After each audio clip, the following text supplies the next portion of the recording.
មានបងប្អូនណាខ្លះដែលចង់ដាក់បាំងមុខបែបនេះឥឡូវនេះខ្ញុំមកបង្ហាញបងប្អូនពីការដាក់បាំងមុខតួអង្គណាមួយឬក៏រូបរបស់យើងផ្ទាល់លើវីដេអូបាទសួស្តីបងប្អូនអ្នកគ្នាសម្រាប់បងប្អូនដែលចង់ធ្វើវីដេអូបាំងមុខតួអង្គណាមួយឬក៏បាំងមុខរបស់យើងផ្ទាល់តែម្ដងបងប្អូនឃើញបាទនេះខ្ញុំឧទាហរណ៍ខ្ញុំយកវីដេអូរបស់ខ្ញុំមួយដើម្បីយកធ្វើវីដេអូបាំងមុខបងប្អូនឃើញបាំងមុខទេបាទអត់ឲ្យឃើញមុខយើងច្បាស់ទេបងប្អូនកន្លែងនេះបងប្អូនអាចសេរីបានបាទសេរីមកនេះឃើញទេបាទសេរីមុខយើងឲ្យក្រាស់អញ្ចឹងបងប្អូននេះឃើញបាទបងប្អូនសេរីមកបងប្អូនចង់ដាក់ឲ្យបាំងមកល្មមក៏បានដែរបងប្អូនចុច play មកបងប្អូនឃើញបាទដើម្បីធ្វើវាបានបងប្អូនបាទចុចចេញមកហូមតាមខ្ញុំសិនមកបន្ទាប់ពីបងប្អូនចុចចេញមកហូមហើយបងប្អូនទៅតម្លើងកម្មវិធីមួយបងប្អូនតម្លើងកម្មវិធី Wing មួយនេះបងប្អូនចុចចូលកម្មវិធី Play Store ចុច search នៅខាងក្រោមនេះបងប្អូនចុច search ខាងលើម្ដងទៀតបងប្អូនវាយថា Wing បាទនេះបងប្អូនណាវាលោតនៅខាងក្រោមបងប្អូនចុចចូលមកបងប្អូនទៅតម្លើងកម្មវិធី Wing មួយនេះមកដោយសារខ្ញុំបានតម្លើងរួចរាល់ហើយបាទគេឲ្យយើងអាប់ដេតឥឡូវខ្ញុំអត់អាប់ដេតទេខ្ញុំតែអនុវត្តឲ្យបងប្អូនតែម្ដងខ្ញុំចុចចេញមក Home ខ្ញុំចុចចូលកម្មវិធី Wing មួយនេះពេលលោតមកផ្ទាំងបែបនេះបងប្អូនចុចសញ្ញាលេខបូកនេះកន្លែងអក្សរ New នេះបងប្អូនចុចចូលឥឡូវខ្ញុំជ្រើសរើសយកវីដេអូមួយខ្ញុំ select យកទីនេះពេលបងប្អូន select យកវីដេអូរួចរាល់ហើយបងប្អូននឹងឃើញលោតនៅខាងក្រោមនេះបងប្អូនចុចពាក្យថា start នៅទីនេះបាទឥឡូវយើងបាន select យកវីដេអូរបស់យើងរួចរាល់ហើយបងប្អូនឃើញបាទយើងមិនទាន់មានបាទរូបបាំងមុខឡើយទេបងប្អូនចុច play សាកមើលបាទហ្នឹងហើយបងប្អូនឃើញបាទនៅទេបាទហ្នឹងហើយតើបានបាទដាក់ទេហើយបងប្អូនមើលខាងក្រោមនេះបាទហើយបងប្អូនចុចយកកន្លែងពាក្យថា edit មកពេលដែលបងប្អូន select យក edit រួចរាល់ហើយបងប្អូនមើលល្បាខាងលើនេះបងប្អូនអូសមកបងប្អូនយកពាក្យថា music បងប្អូននេះចុចចូលទីនេះមកបងប្អូនរងចាំបន្តិចសិនបាទនេះបងប្អូនដៅកន្លែងនេះហេបាទអញ្ចឹងវានឹងលោតណាបងប្អូនបាទលោតដៅទៅមិនបងប្អូននេះឃើញបើសិនយើងដាក់នៅនេះវាបាំងនេះអញ្ចឹងបងប្អូនដាក់ទៅមិនស្រែឲ្យចំមុខរបស់យើងហ្នឹងហើយស្រែមកនេះបងប្អូនណាយើងស្រែប៉ុណ្ណឹងមកហ្នឹងហើយឲ្យបាំងមុខរបស់យើងមកហើយបងប្អូននឹងឃើញកន្លែងនេះបាទអញ្ចឹងខ្ញុំចុចយកកន្លែងនេះដោយសារខ្ញុំដាក់កន្លែងនេះបងប្អូនណាហ្នឹងហើយតោះនៅវាលូតបាន 100% បងប្អូនណាហ្នឹងហើយអញ្ចឹងវានឹងដៅបាទលើមុខរបស់យើងតែម្ដងហើយបងប្អូនខ្ញុំចុចយកកន្លែងនេះបាទដាក់ប៉ុណ្ណឹងហើយបងប្អូនមើលកន្លែងនេះបាទបើសិនជាបងប្អូនចង់ឲ្យវា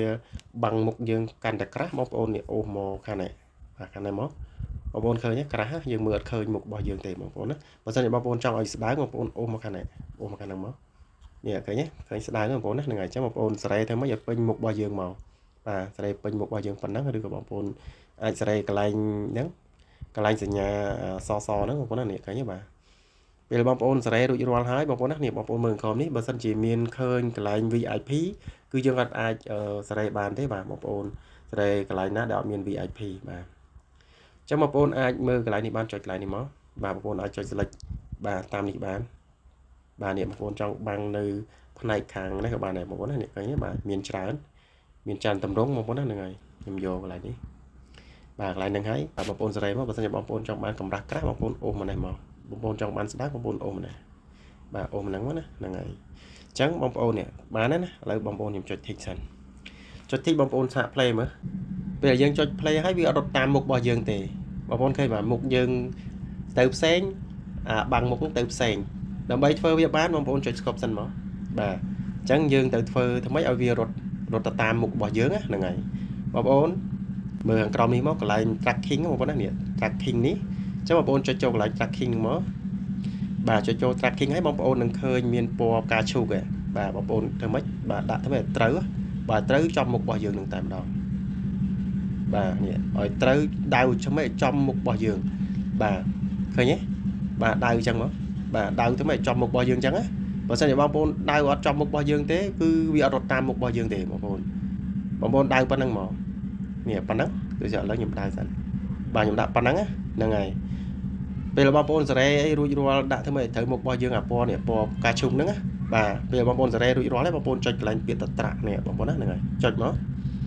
បាទបងប្អូនឲ្យវារត់បាន 100% សិនបងប្អូនណាហ្នឹងហើយអញ្ចឹងពេលយើងចុច play មកវារត់តាមមុខរបស់យើងតែម្ដងបាទនេះកន្លែងយើងដាក់បាទបាំងមុខតួអង្គណាមួយអញ្ចឹងណាបងប្អូនចង់ដាក់តាំងមុខតួអង្គមួយណាក៏បានដែរនេះបងប្អូនឃើញបាទរត់តាមមុខរបស់យើងហើយនេះឃើញទេនេះឃើញទេបងប្អូនឃើញបាទរត់តាមមុខរបស់យើងហើយនេះប៉ុណ្ណឹងយើងបានមកវីដេអូបាទដែរបាទនេះឃើញទេឥឡូវខ្ញុំយកប៉ុណ្ណឹងទេគាត់អនុវត្តបងប្អូនខ្ញុំចុច tick កន្លែងនេះ បាទបងប្អូនសាកចុច play មើលអញ្ចឹងវារត់តាមមុខរបស់យើងបងប្អូនឃើញបាទបងប្អូនអាចយកវីដេអូអ្នកផ្សេងអញ្ចឹងចង់យកមកបាំងមុខអីយកមកធ្វើ react ក៏បានឬក៏ចង់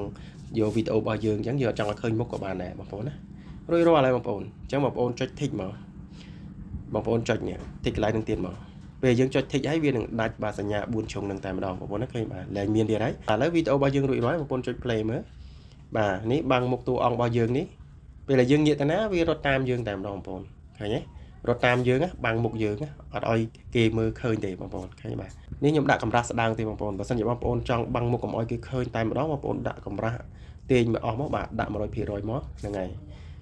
ឥឡូវរួចរាល់ហើយបងប្អូនណានឹងចុច stop បន្ទាប់មកបងប្អូនចុចពាក្យថា save បាទចុច save មកជាប់ហើយបងប្អូនណាហ្នឹងហើយឥឡូវរួចរាល់ហើយបាន 100% ប៉តរួចរាល់បាទនេះយើងបានមកវីដេអូហើយបងប្អូននេះឃើញទេបាទអញ្ចឹងបងប្អូន